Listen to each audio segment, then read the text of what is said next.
A very good afternoon, everyone. Thank you for joining us for the ISAS book discussion today, titled India's First Dictatorship. Before we proceed with the event, I would appreciate it if you could mute your videos and mute your microphones throughout the session. If you have any questions or feedback, please forward them via the Zoom chat to the moderator. The questions will be consolidated for the panelists to answer. This afternoon, we are delighted to have with us the authors of the book. First, Dr. Christophe Jaffrelot, Research Director at CSIRO Sciences Po, CNRS, and Professor of Indian Politics and Sociology at the King's India Institute, London. And second, Mr. Pratinav Anil, PhD candidate at St. John's College, University of Oxford. Joining them today as a discussant will be Dr. Diego Maiorano, Research Fellow at ISAS. Chairing the session will be Dr. Ronojoy Sen, Senior Research Fellow and Research Lead in Politics, Society and Governance at ISAS. I now invite Dr. Ronojoy to take over the proceedings. Thank you. Thank you, Claudia. I won't take up much of your time since you're here to listen to the authors and the incisive questions that will be posed to them by Diego. I've also just finished a 2-hour class on Gandhi, not India, but MK. So my voice is also not in the best of shape. But before I hand the floor over to Diego, a few quick points. One, there have been very few analytical books on the emergency, with a majority of them having been journalistic or first-person accounts. This has been addressed to some extent by recent books like Gyan Prakash's Emergency Chronicles. So India's first dictatorship then fills a critical gap in scholarship. This book, as the authors point out, benefited from the transcripts of the Shah Commission held between 1977 to 78, which were part of the American scholar Granville Austin's papers.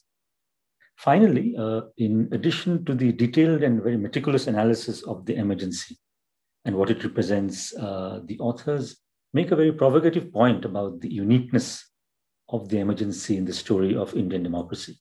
They ask the crucial question on how exceptional the emergency was for the average Indian. And their conclusion, and here I'm quoting them, they say, comparing the emergency to the quarter century of democracy that preceded it and to the decades following it, especially when seen from certain regions such as India's peripheries and from the eyes of certain classes, namely the country's working poor in particular, not very much. Thus, their conclusion is that the emergency was not an aberration of the kind that had usually been made out to be. On that note, I hand the floor over to Diego. Diego. Thank you, and welcome everyone. Just a word of thanks to Christophe and Pratinav for writing a very engaging book, a long book, but a very easy, pleasant read that is full of details and full of anecdotes and is based on a wealth of sources that is truly, truly remarkable. And I would like to start my questions to the authors from where Ronojoy left, which is the end of the book, the conclusion, which, to quote again from the book, the emergency was, in essence, more of the same, for the poor especially. And this goes against two widely held views of the emergency, one that was just a parenthesis in the story of India's democracy, and the other one that was a turning point, after which everything has somewhat changed. So my first question to you would be, in what sense and in what ways was those 21 months of authoritarianism were in continuity with what preceded it and what followed it?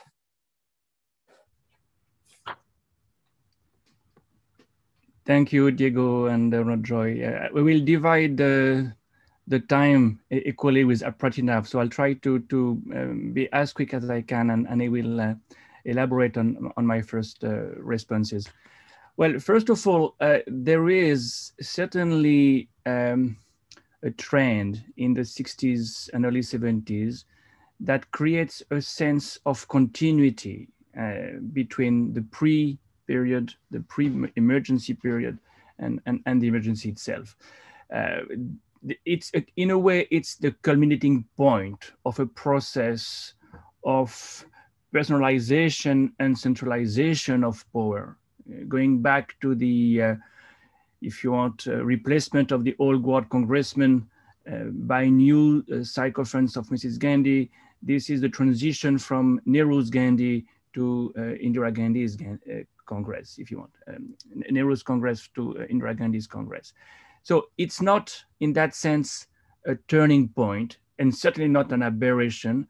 And we may return to that, but it could not be an aberration for the simple reason that the support that came from so many different well-established quarters of Indian society showed that it was something some people were waiting for.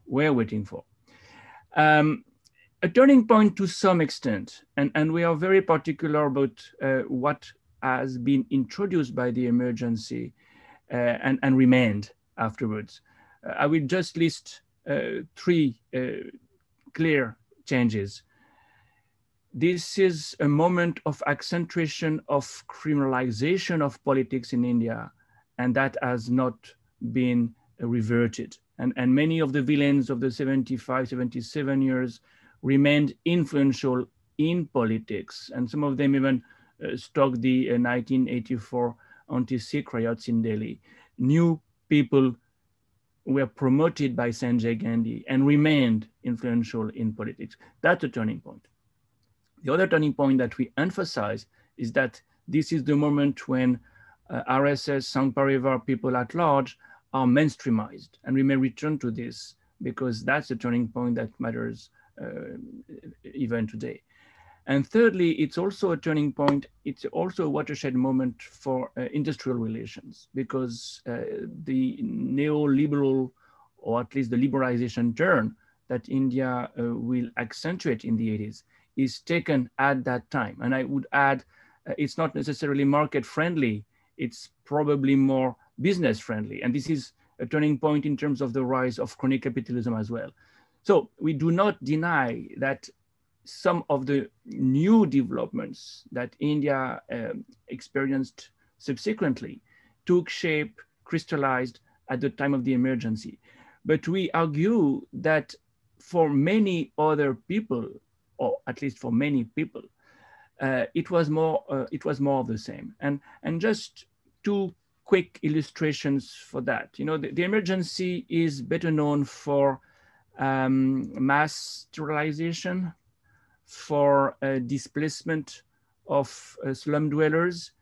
And when you look at the data that we have collected, you realize that, well, that's not something new. And it's not something that will go afterwards.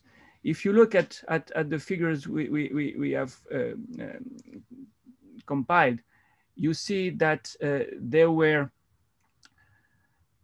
2.6 million people who were sterilized during the first year of the emergency, but there were 3.1 million of people who were sterilized in 72, 73.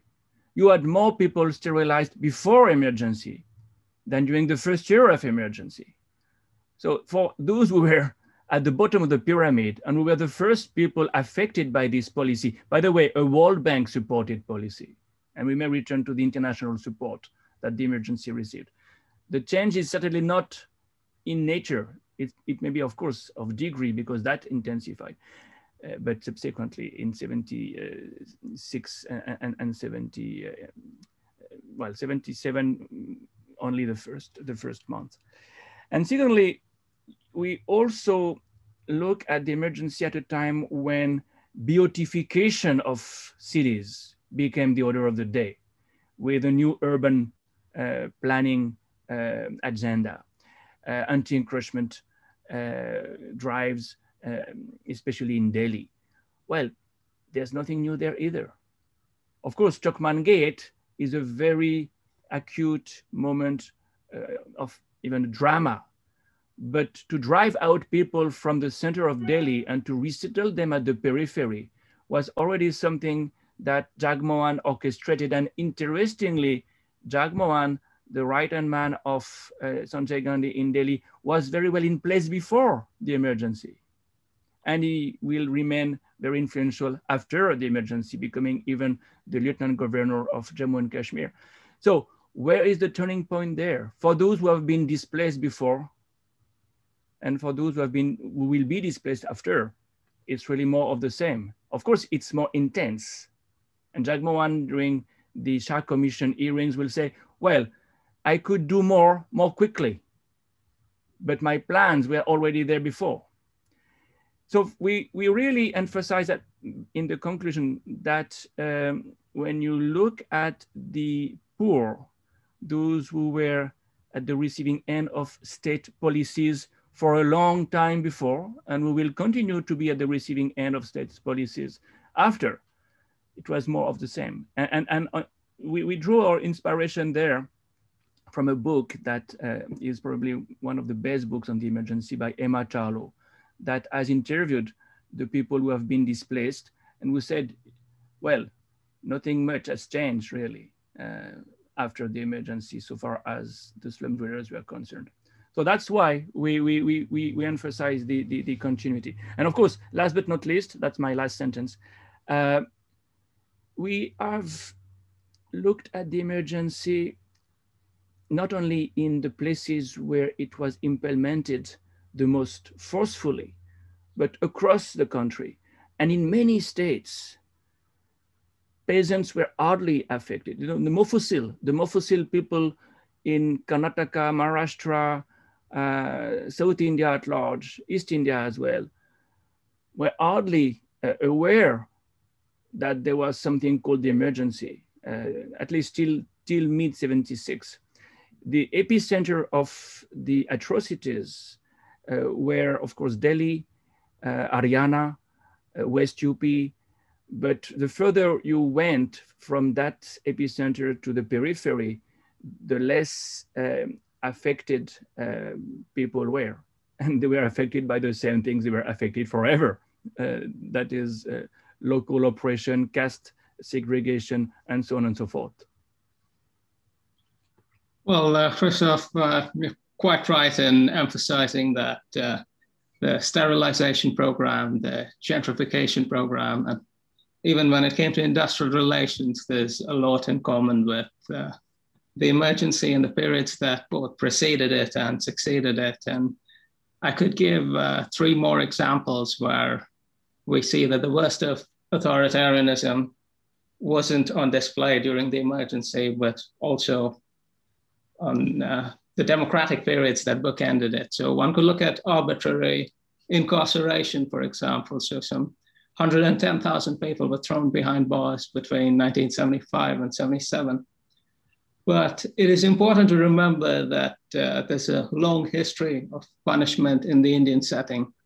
So certainly while for many in Delhi and India's metropolises, the harsh realities of the Indian carceral state came home only during the emergency, but for many other Indians, and I'm thinking of the Naxalites, the Misos, the Nagas, those in the borderlands more generally, inner city Muslims, those living in India's tribal belts, there was nothing new about the emergency. It was not in any sense a break from the past, and nor was what transpired after the regime very different for them. So the securitization of these regions in the main hinterlands and borderlands continues to this day.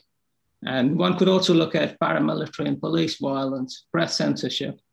Again, these have a very long history. So in 1958, for example, Nehru passed the Armed Forces Special Powers Act, which allowed the military to adopt a shoot-to-kill policy to deal with northeastern rebels. And India's very first amendment in 1950 imposed considerable restrictions on free speech because a left-wing journal, the precursor to the Economic and Political Weekly, was critical of Nehru. During the emergency, of course, the war came home, so to speak, from the periphery to the center. So you saw the Central Reserve Force, the Central Reserve Police being deployed against protesters in Delhi and elsewhere. Even leading newspapers found themselves being treated the way only the left-wing press used to be. And I suppose I need hardly mention press censorship intimidation and police violence in India today. Hundreds of districts in the country are under near paramilitary rule. Journalists are routinely confronted with legal threats. I could go on. But all in all, I think it's quite fair to suggest, as we do, that democratic and authoritarian rule in India have not been too different. Thank you, both of you, for illustrating the point about the continuity. But now I would like to turn to the emergency period itself. And the first part of the book is basically an attempt to define what kind of regime the emergency was.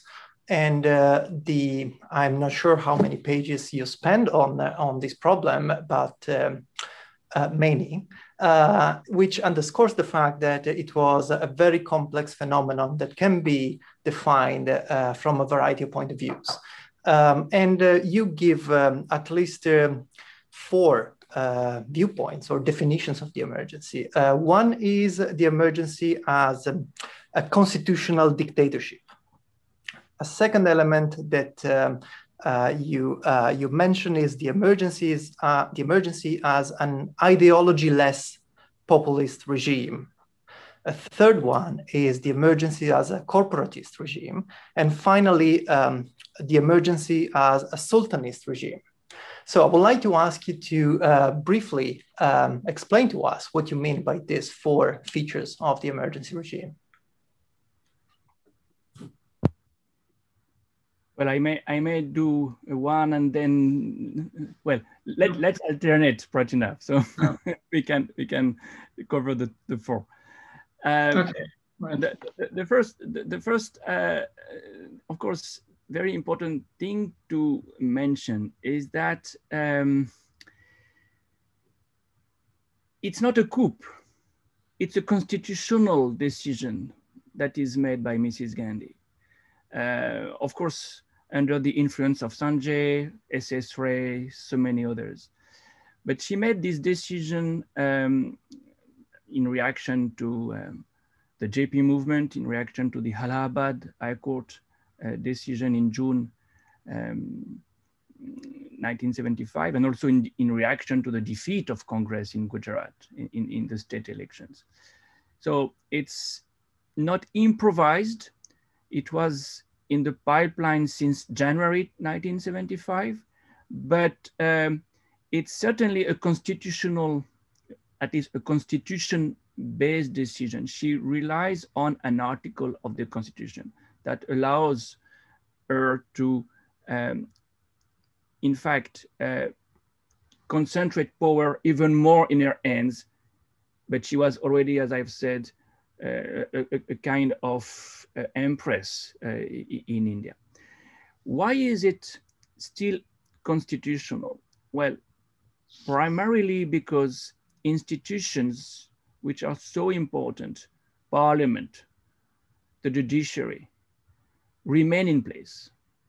And this is completely surrealistic. You have parliamentary sessions that are going on in spite of dozens of MPs behind bars.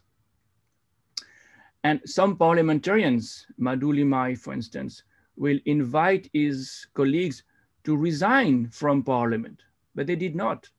So you have Jan Sangh MPs, socialist MPs, CPIM MPs sitting in parliament, arguing, giving the regime a facade of, you can say, credibility or respectability.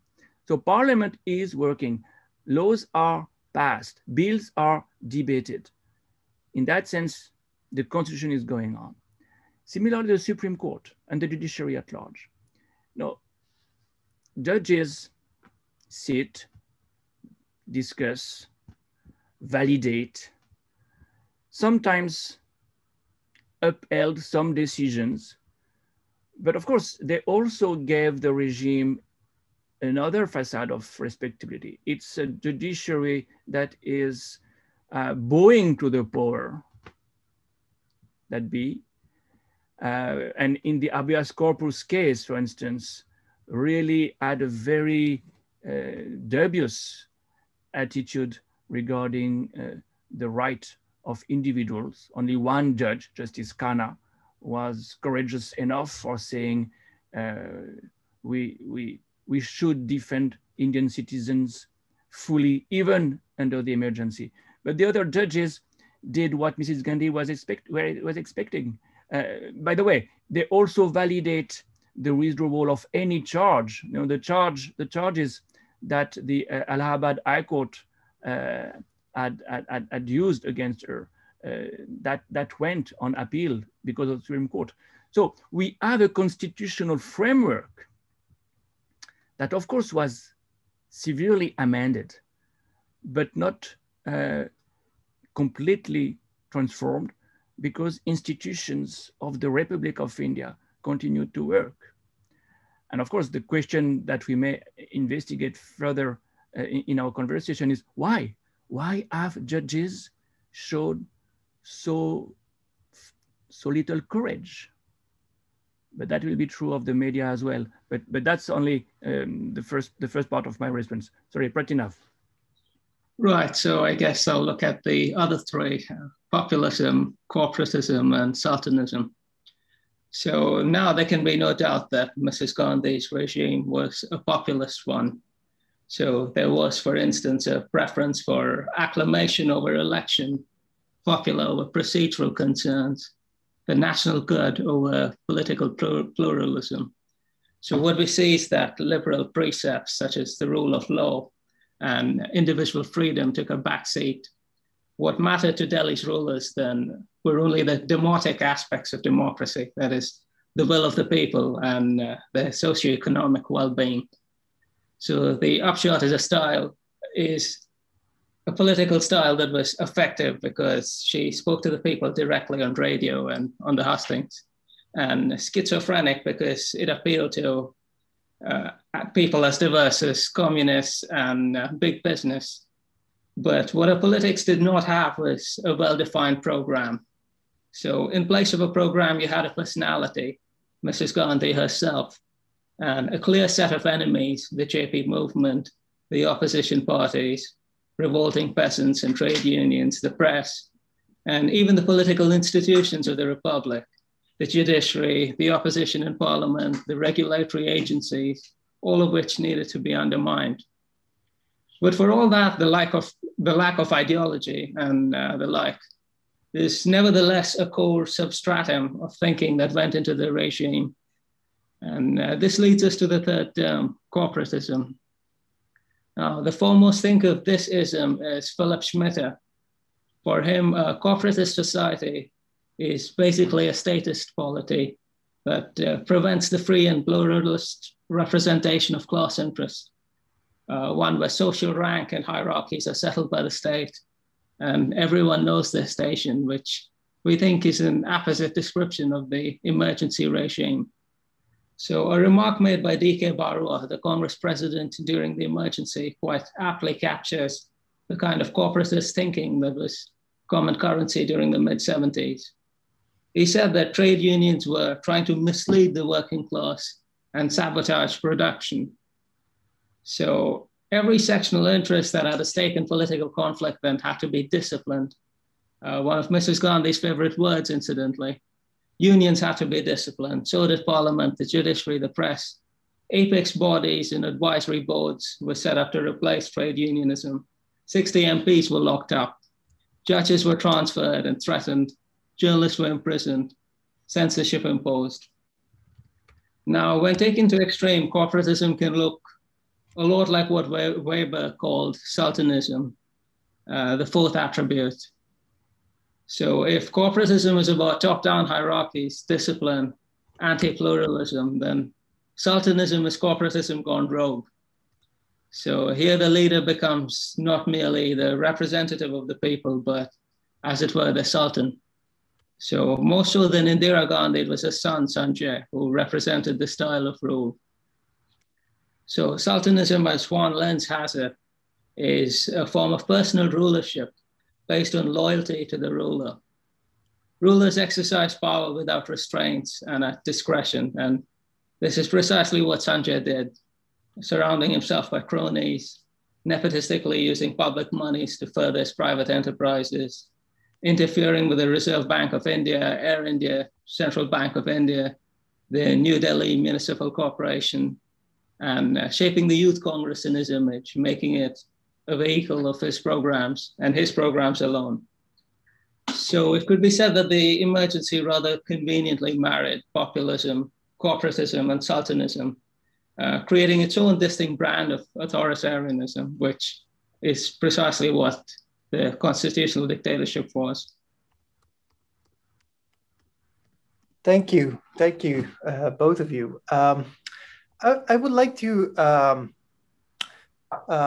jump in a way to the present day. And one of the striking things about the book is that if one forgets for a second the setting of the book, the 1970s, one might well think that he's reading a book about very contemporary India. From the anti-national rhetoric that Mrs. Gandhi used to define her opponents, to the personality cult, to attacks to university campuses and academic freedom, to the easiness that, Pratinav, you were mentioning, with which rulers manage to bend the rules or exercise arbitrary power and get away virtually with everything, in either maintaining their popularity, like Mrs. Gandhi largely did, or even increasing their popularity, like Narendra Modi is actually doing. So if the emergency was India's first dictatorship, as the title says, does it mean we are living through the second or going towards the second? Or more generally, what are similarities and differences between the two periods? Well, I can again submit some of my ideas on this, and Pratinav will certainly be able to elaborate on or differ because that's not in the book. That's something we have not written together. Well, similarities are indeed very obvious from different points of view. But as you said, the most striking common feature is the personalization of power, you know, and that goes with populism. Both leaders are populist, but they go one step beyond each of them because there is a transition from populism to authoritarianism that is clearly at work in both contexts. You know, that is the common feature that for me reconfirms the huge heuristic power of Max Weber's notion of charisma. And in both cases, you see charisma at work. And I, of course, sometimes am objected to that, no, charisma is for Mahatma Gandhi only. No, charisma is not only for the good man. You know, Max Weber never said, you're charismatic because you have virtues. No, you're charismatic because you're exceptional. What Max Weber says is the legitimacy of the strong man comes from the superhuman qualities that he can show by doing things nobody dared to do before. And Indira Gandhi did things nobody dared to do before. You know, you look at the 1971 war that broke Pakistan. You look at the annexation of Sikkim, you look at the first nuclear test in '74. No, the list of what she has done and that nobody else had done before is huge. And that's why she could be seen as Durga after the 1971 war. She becomes a form of superhuman leader. And she relates to the people, directly by using the radio, and that's something Narendra Modi does a lot with Man Ki Baat as well. But she has an amazing energy on stage. She is an event manager as well. She relates to the people the populist way. In the '71 election campaign, she took the country by storm. You know, I will not repeat all what I have just said. It works in the case of Narendra Modi almost symmetrically, you know. And the first point I made, the exceptional, completely unique decisions that he made. Something nobody dared to do before. Balakot strike. Nobody dared to do that before. Demonetization. Demonetization is seen as something, wow, he did it. Not seen as a policy, because the result of this charisma is what? You're above accountability. You are not responsible for what went wrong, never. You know, this is why Indira Gandhi could be re-elected in 1980, only 2 years after the emergency, or 3 years after the emergency. The people who had punished her in 77 in North India fully supported her during the time of election, because they did not consider that she was responsible for what had happened during the emergency. And Emma Tarlow's interviewees are repeating it ad nauseum. You know, she did not know. And we need a strong leader. So you have this clear ambivalence vis-a-vis what is democracy for Indians, vis-a-vis what is authority.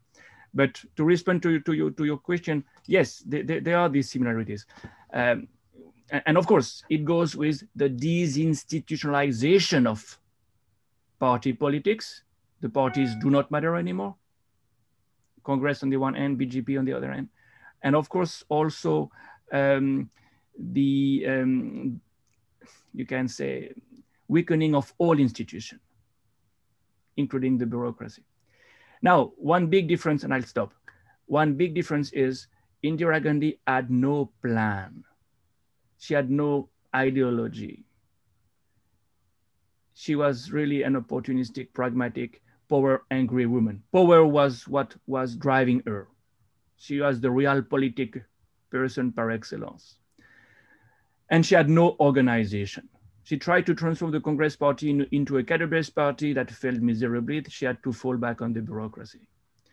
On the other hand, Narendra Modi is the product of the RSS, as a huge organization at his disposal, and as an ideology and a plan, a long-term plan. He's not improvising anything. He's just implementing one by one all the points which were on the BJP's programs for decades. That makes a huge difference. And it makes the, you can say, it can make this trajectory somewhat irreversible.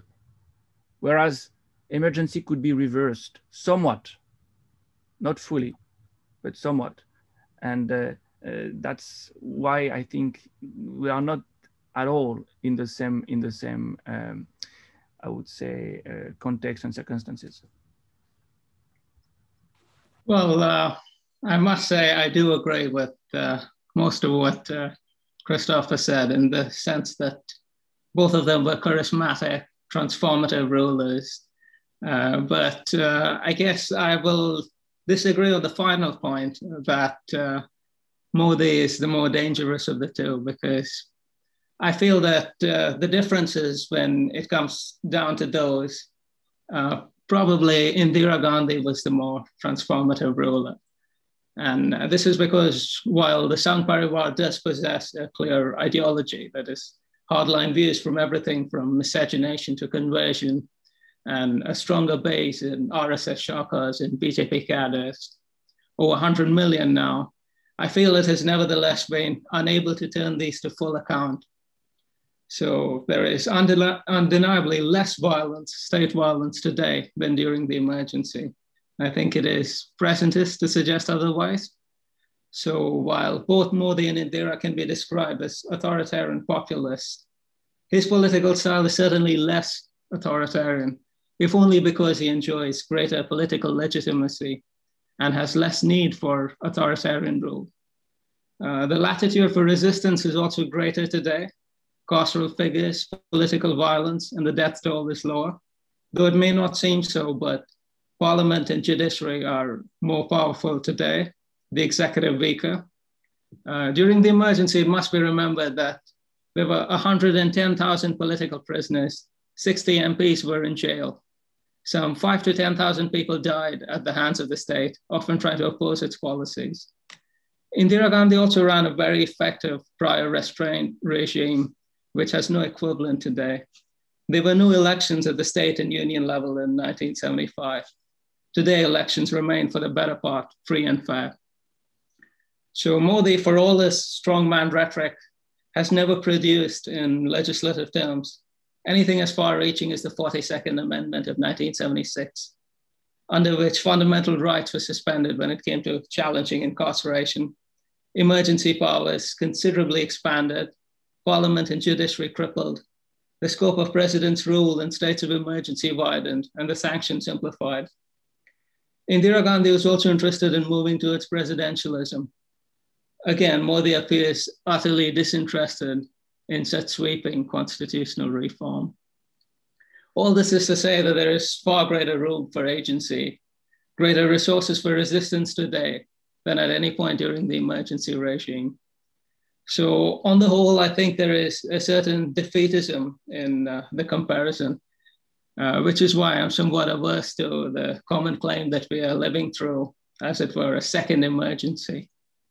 There may well be a second dictatorship in India, and we can speak about this at length, that democracy was never fully institutionalized in the country in the first place. Illiberal governance has more or less been the norm. But while acknowledging that there may be a second dictatorship at some point, I think it's also important to recognize that we aren't there yet.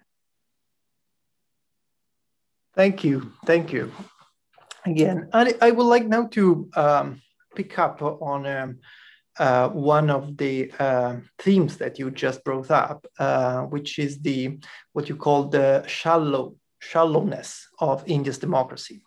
And this can be partly seen through the lenses of the resistance that the emergency had. And the third part of the book is dedicated to this, is the shorter part of the book, also because there wasn't much to say in a way. So there was resistance, but it was hardly consequential, and certainly was not the reason why democracy was restored in the end. So what does explain why Indians largely accepted the suppression of their democracy in the 1970s?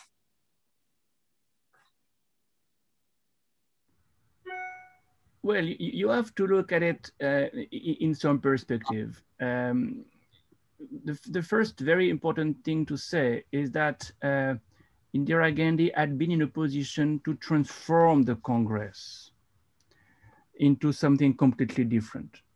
And it is the condition of possibility for the emergency, the main condition of possibility. All the old-timers who had some local base were sidelined, replaced by yes men, sycophants. Chief ministers reported directly to her, and therefore federalism was largely circumvented. And that's the first explanation. It was possible because the party had been transformed, and the party was, of course, at that time, very similar to the state. The other reason why that was possible was because she received support from a large array of milieux, and parties in the first place. The CPI supported it, the Shiv Sena supported it, the RPI supported it. So we have a coalition of parties that is very heterogeneous, showing that we are not at all in any ideological context, to repeat what we've said before. Secondly, besides this support coming from so many political parties, you have support coming from the business community. KK Birla, JRD, Tata were more than happy with the emergency as an era of discipline, when you can also make sure that strikes are illegal and would never take place again. And last but not least, we have the middle class that was tired of unrest, you know, you have the 1974 railways strike, you had the JP movement disrupting this economy in Bihar and Gujarat, but not only.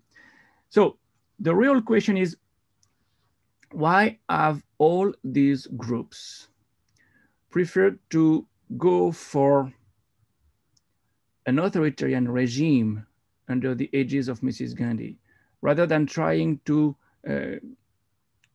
manage the country the democratic way it was supposed to follow for decades? And that's where you test the credibility of democratic culture and democratic commitment. And I will not repeat all my list, but if you look at congressmen, none of them had the courage to object to Mrs. Gandhi that what she was doing was wrong. You know, Jagjivan Ram was supposed to be the opponent within the party, but he never objected. In fact, he left at the very last moment in early 77 for creating the Congress for Democracy, but he had spent the full 21 months before in the government not objecting anything to Mrs. Gandhi. And that's something you may explain because of fear. Fear is a factor, and people close to Jagjivan Ram were indeed more than intimidated. They were tortured, and that's one factor. And Kuldeep Nayar, who was somewhat interviewing Jagjivan Ram, was told that his phone was tapped and that he could not speak his mind. So fear is certainly a variable that has to be factored in.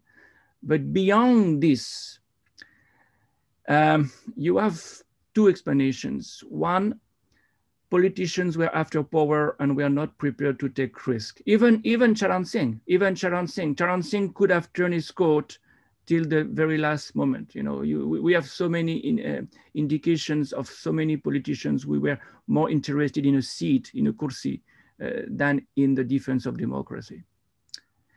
And secondly and last, indeed, this is an acid test for the commitment to the values of democracy. Freedom, you can ask the question, who was prepared to die for freedom? And again, Kuldeep Nayar has a very interesting page in his book on the emergency saying, I had expected demonstration the day after emergency was declared. Nobody was interested. Nobody was interested in democracy, freedom of speech, except few people who resisted, including Kuldeep Nayar and his newspaper, Indian Express, and the Statesman. Partly because the political culture had not been, if you want, institutionalized in the body politic. And that is largely due to this cult of personality. To pay allegiance to the leader prevailed, was more important than fighting for democracy and equality. And this is exactly what, by the way, Ambedkar says about the political culture of India. It says it's hero worship.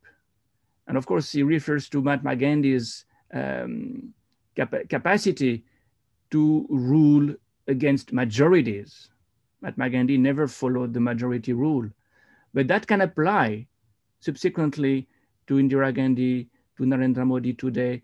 This sense of a leader can decide, and we somewhat bow to his decisions as the legitimate decisions. In a way, it is an echo of the sense of authority within Indian society.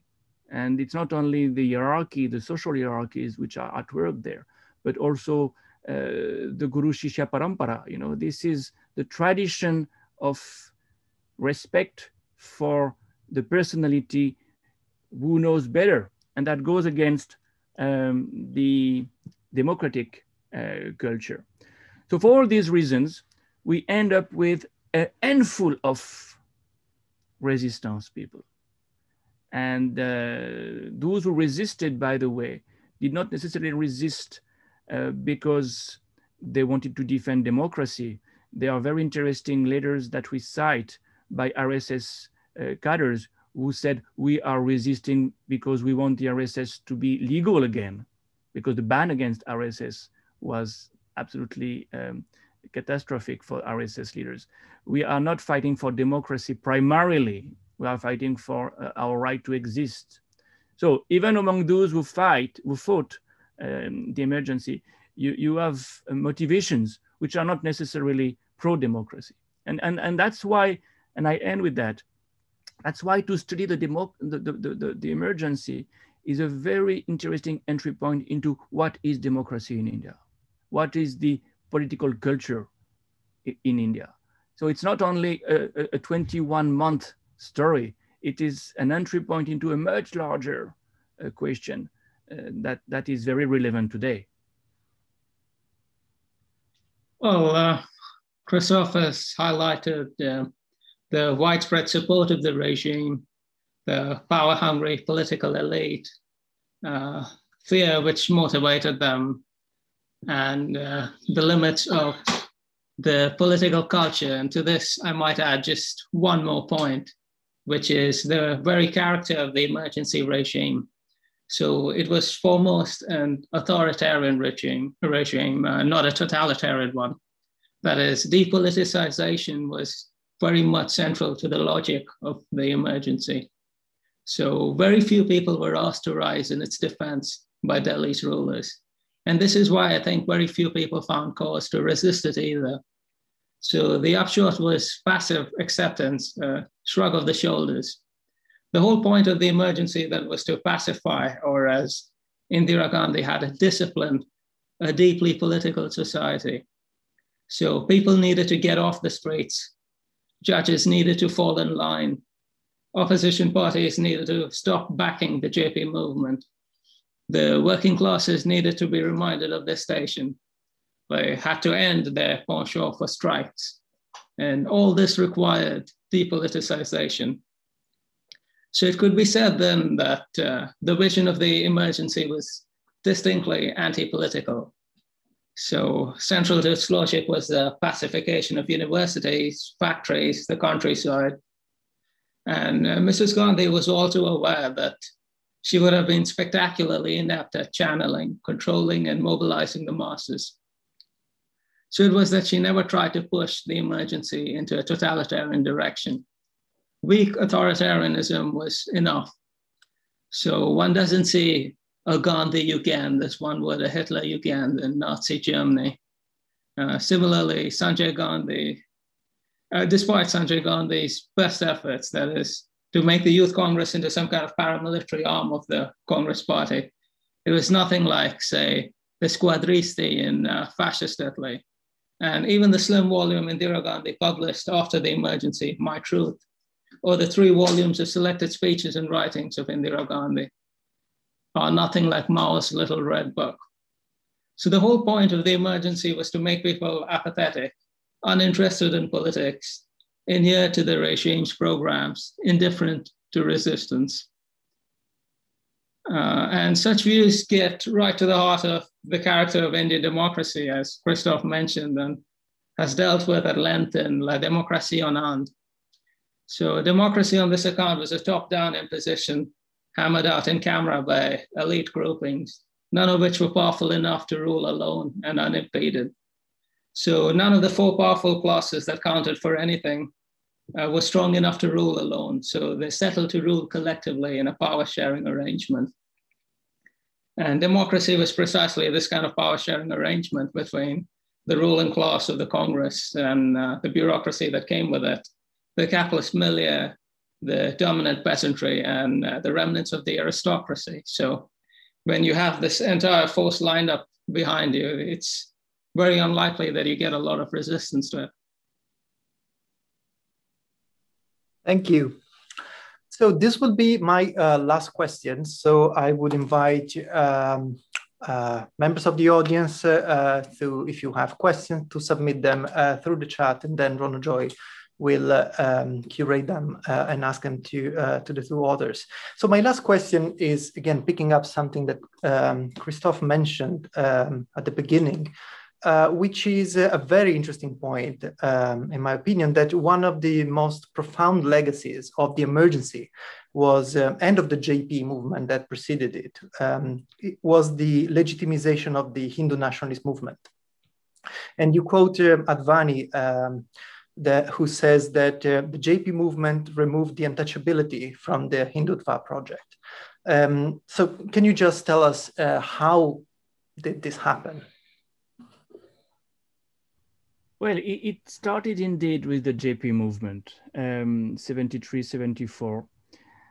But of course, in a very specific context. You may remember that at that time, Vajpayee was the rising star of the Jan Sangh.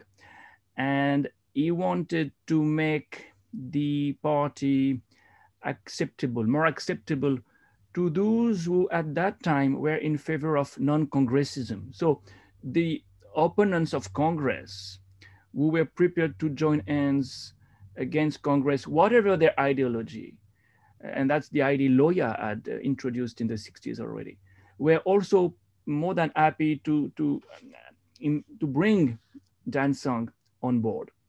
So that's the context. In the JP movement, clearly they offered the cadre-based organizations JP needed.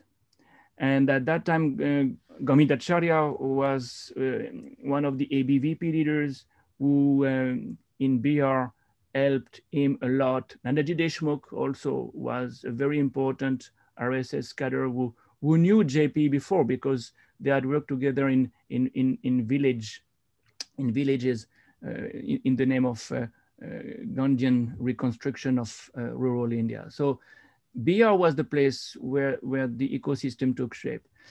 So JP said, I need them. I will use them. They are the most disciplined activists I can think of.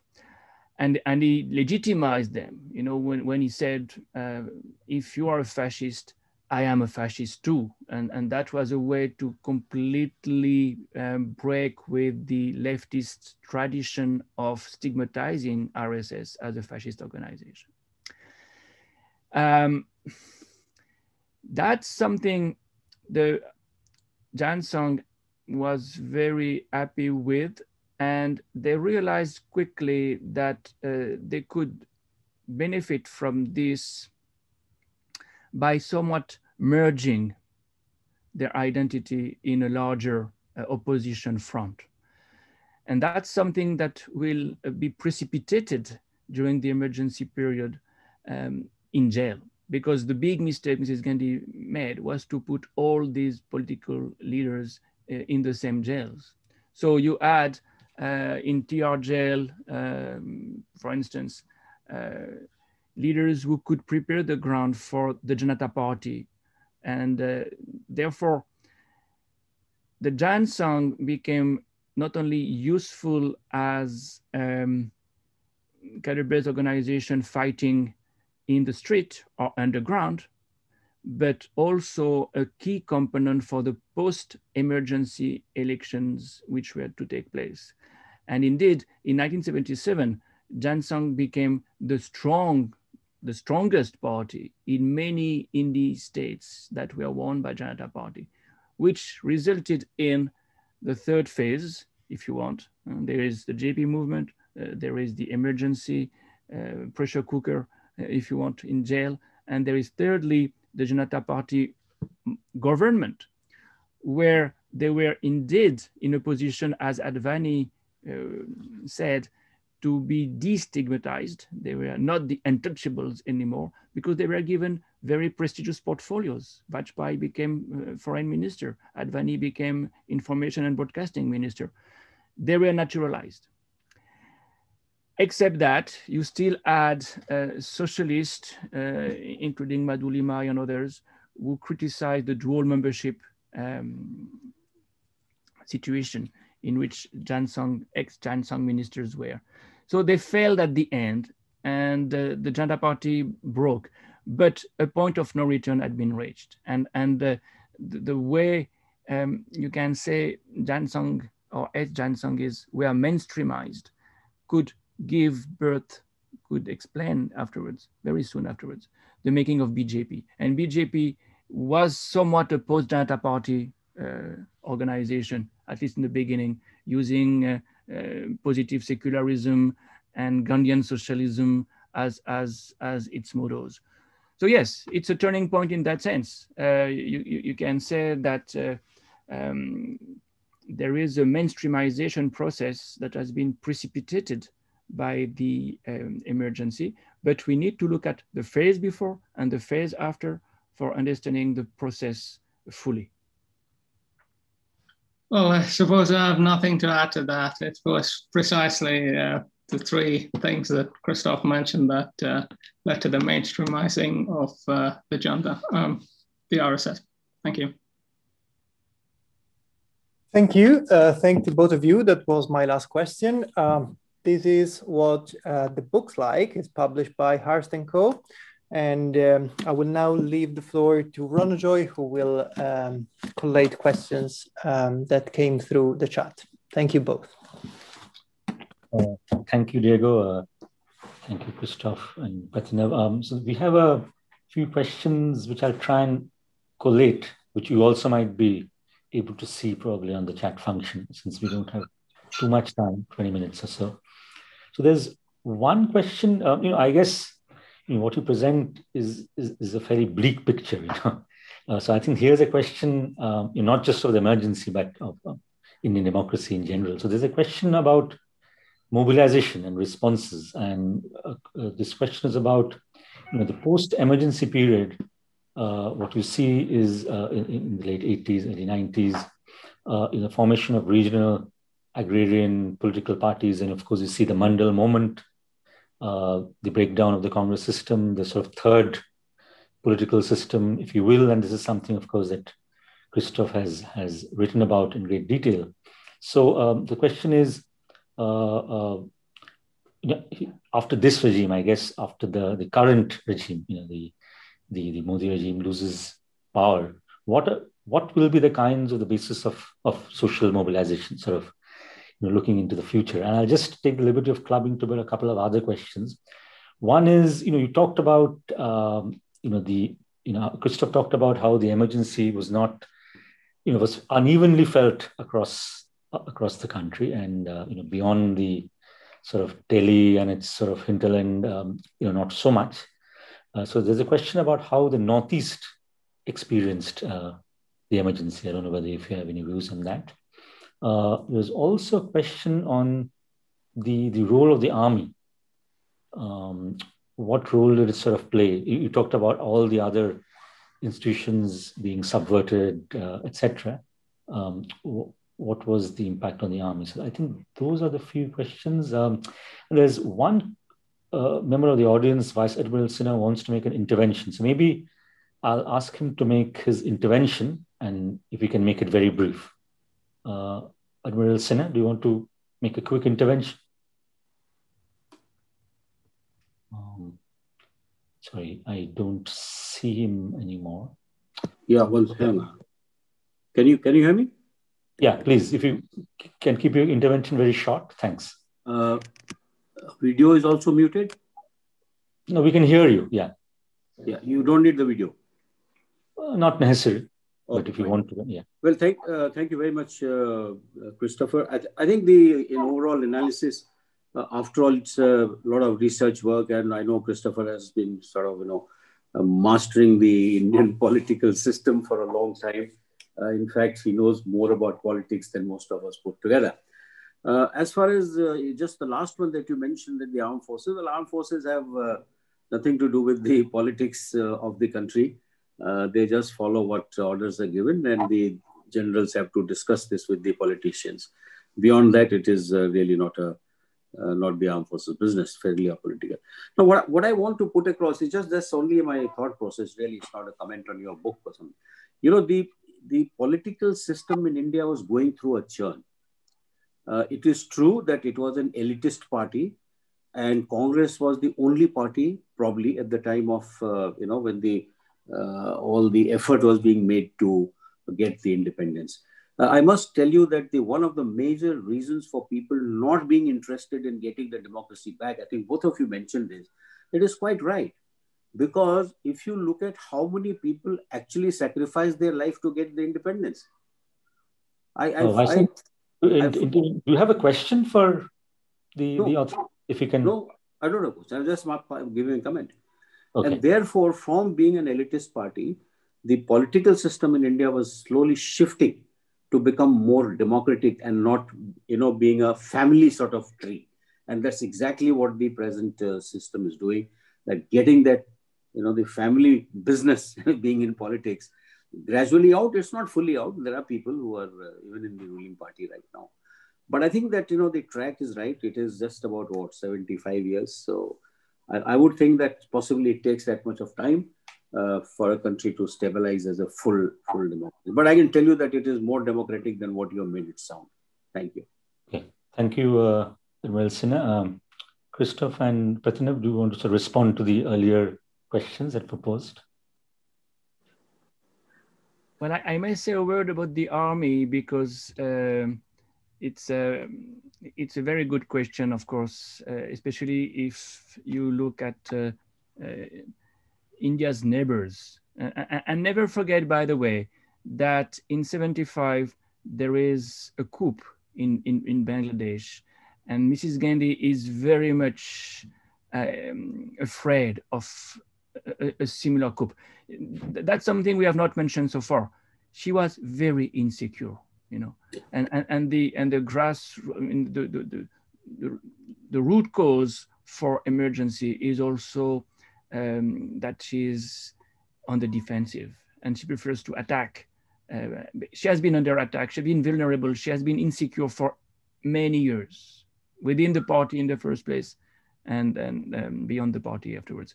But on the army, what is very interesting is, in fact, after the elections took place, Sanjay asked the Chief of Army Staff, T.N. Raina, to come and talk. Before the elections were officially released, or just after, I forget. But it's not yet clear whether Mrs. Gandhi and Sanjay will hand over power. They've lost, but Sanjay is at that time willing to try to do something with the army. And T.N. Raina is told that in fact 300 platoons, that means 25 infantry battalions, could do the job in the 300 districts of the country, one platoon per district. And that's something, of course, Mrs. Gandhi heard, even if she did not say anything. But the Chief of Army Staff, who had been appointed by her, of course, did not say much except this is mathematically correct. That's all. It's a very interesting episode because you see the army as uncommitted, not prepared to support a dictator. That was before politicization of the army. And the big difference between the emergency and the prison dispensation is that Mrs. Gandhi had no time to colonize the state institutions. It was too quick. And it makes a big difference when you take the time to be very sophisticated, to appoint your people in the different institutions which matter, the judiciary, the bureaucracy, the army, the IB, the intelligence services. So I just wanted to say this, and I hand it over to Pratinav for other questions.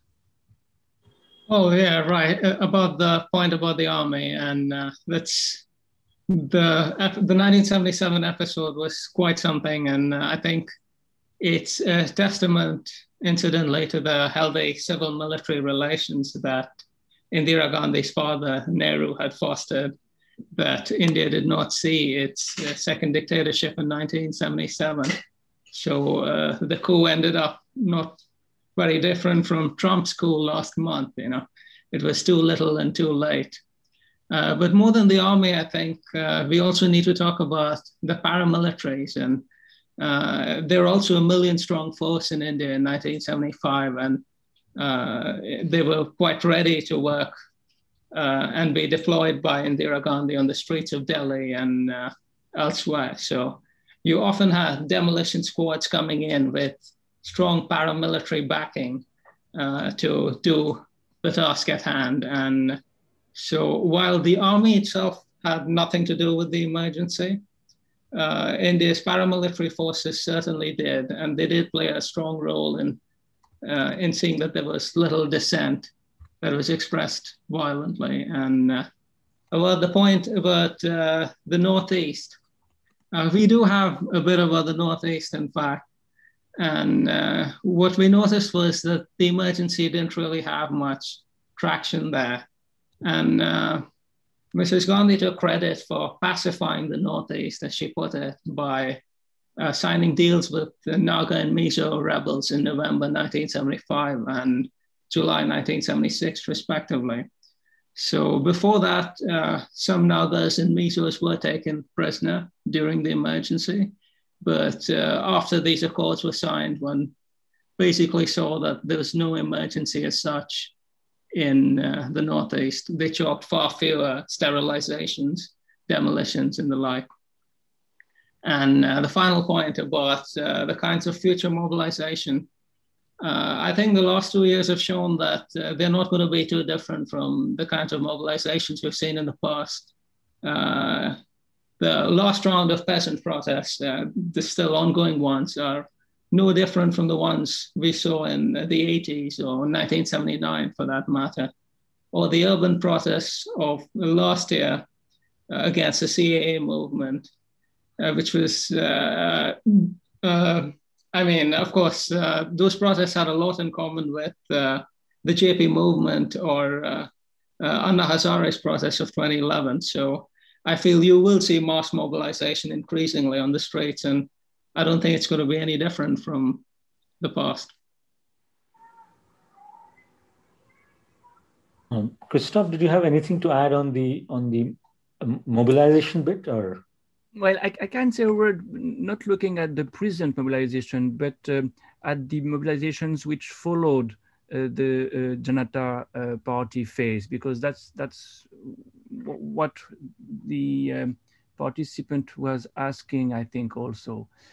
You know, it's interesting to see that the caste politics that developed in the 80s, 90s, 2000s were neither something the Congress wanted, nor something the BJP wanted.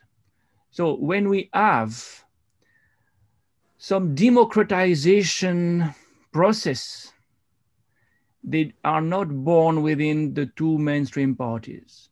They come from elsewhere. They come from some periphery of the political system. So caste politics was born with the Jan Morcha of VP Singh, and then the Samajwadi Party of Mulayam Singh Yadav, and of course BSP that was created by Kanshiram in the first place. And this is an interesting point to make. Dominant parties usually try to resist mobilizations by plebeians, trying to democratize India's democracy. And today what we see, to my mind, is precisely that. We've had a real upsurge, you know, what I've called a silent revolution. We've seen for 3 decades, at least the 90s, 2000s, and 2010s, well, at least the beginning, we've seen the rise of plebeians, OBCs, Yadavs in particular, Dalits, Jatavs in particular, in the north of India. And the Hindutva mobilization is a counter-mobilization for me, and it's a counter-revolution. The idea being to make sure that caste politics is dislodged by, you can say, identity politics, Hindu majoritarianism. Forget about your caste, think that you're Hindu first. So the history of India's democracy can certainly be seen also from that point of view. We have an alternation of mobilizations that emerge at the periphery of the political system, and a capacity of the mainstream parties, or at least dominant parties, to counter that, which means that there is no linear democratization process at work. It's a stop and go. And this stop and go process, these ups and downs, go also parallel with centralization, decentralization. When you have a reaction against the plebeian.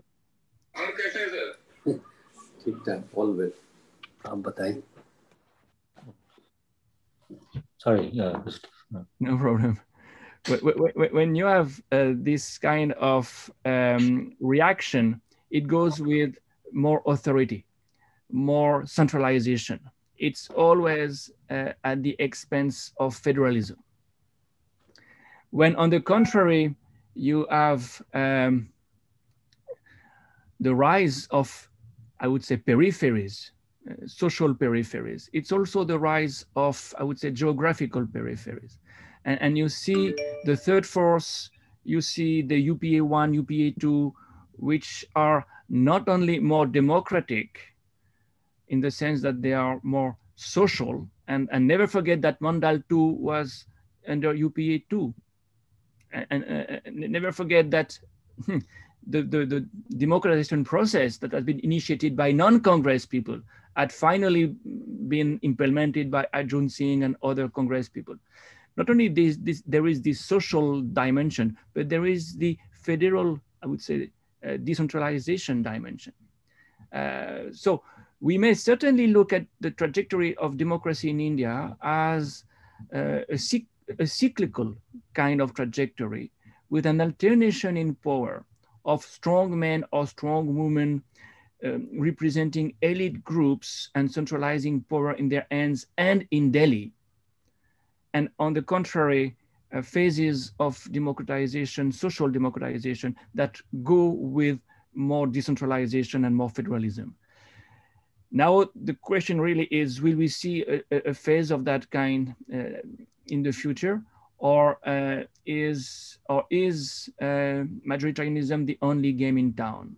And that's quite possible. You know, other countries have stopped their cycles because they have killed the alternatives. And the question is, what will be the alternative to BJP in the future, if any? That's of course an open question. Right. I think we've run out of time unless Diego has any pressing questions. If not, I think that was an extremely interesting and fascinating discussion, both I think on the emergency itself, but also sort of looking at parallels with the current situation and also looking ahead. So I shall repeat what Diego had done. Here is a copy of the book. I think both of us thoroughly enjoyed reading the book. It was incisive and analytical, but also, as Diego said, extremely readable. So I think it has all the qualities that one can sort of recommend of a book. And those of you who don't have a copy, please go ahead and get one. And on that note, thank you once again, Christophe and Pratinav, for making the time to join us in a discussion, and hope to involve in future such talks and roundtables. With that, and thanks to the audience too for patiently listening in. Thanks. Thanks everyone. Thank you. Bye-bye. Bye-bye.